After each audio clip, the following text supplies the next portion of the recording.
എന്തായാലും പോലീസിന്റെയും അതുപോലെ തന്നെ ഫയർഫോഴ്സിന്റെയും സ്കൂബ സംഘത്തിന്റെയും പ്രയത്നം അത് ഫലം കണ്ടിരിക്കുന്നു. മണിക്കൂറുകൾ നീണ്ട പ്രയത്നം ഫലം കണ്ടിരിക്കുന്നു.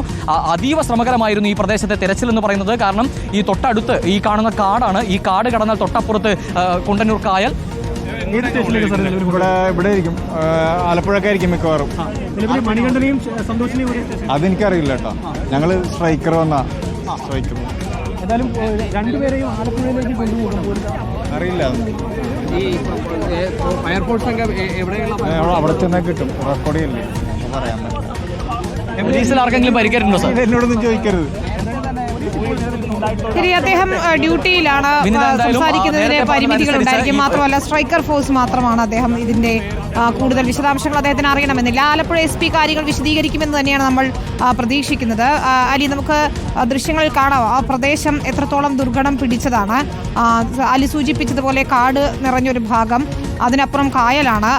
അതിസാഹസികമായി തന്നെ കേരള പോലീസിനെ വെട്ടിച്ച് കടന്നു കളഞ്ഞ പ്രതിയെ മണിക്കൂറുകൾക്കുള്ളിൽ പിടികൂടിയിരിക്കുന്നു എന്നത് തന്നെയാണ് ഏറ്റവും വലിയ പ്രത്യേകത. മാത്രമല്ല ഈ കുറുവ സംഘം എന്ന് പറയുന്നത് ഓരോ സമയത്തും ഓരോ വർഷവും ഇത്തരത്തിൽ ഈ സംഘങ്ങൾ ഇറങ്ങി മോഷണം നടത്തി തിരിച്ചു പോകുന്ന തരം പതിവുള്ള സംഘങ്ങളാണെന്നാണ് പറയപ്പെടുന്നത്.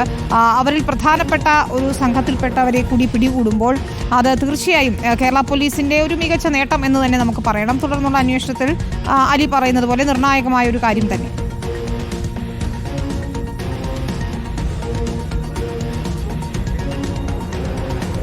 വിനിത, ഈ കാണുന്ന ഭാഗമാണ്, എനിക്ക് പിന്നിൽ കാണുന്ന ഈ ഭാഗമാണ്, ഈ കാട് പിടിച്ച ഭാഗത്തേക്കാണ് ഈ പോലീസിനെ വെട്ടിച്ച് ഈ പ്രതി ഓടിക്കയറിയത്. ഈ ഭാഗത്തേക്ക് നമ്മൾ കടക്കുമ്പോൾ അതിൻ്റെ ഒരു അവസ്ഥ അതിശോചനീയമാണ്. ഈ ഭാഗത്തേക്ക് കടക്കുമ്പോഴുള്ള അവസ്ഥ അതിശോചനീയമാണ്. ഈ കാട് കടന്നു കഴിഞ്ഞാൽ ഇതിനപ്പുറത്തേക്ക് വലിയൊരു ചതുപ്പാണ്. ഈ ഭാഗത്താണ് പോലീസ് മണിക്കൂറുകളായി ഇത്തരത്തിൽ പരിശോധന നടത്തിയത്. ഇതിനപ്പുറത്തേക്ക് കാണുന്നത് കുണ്ടന്നൂർ കായലാണ്, പാലത്തിനടിയിലുള്ള കായലാണ്.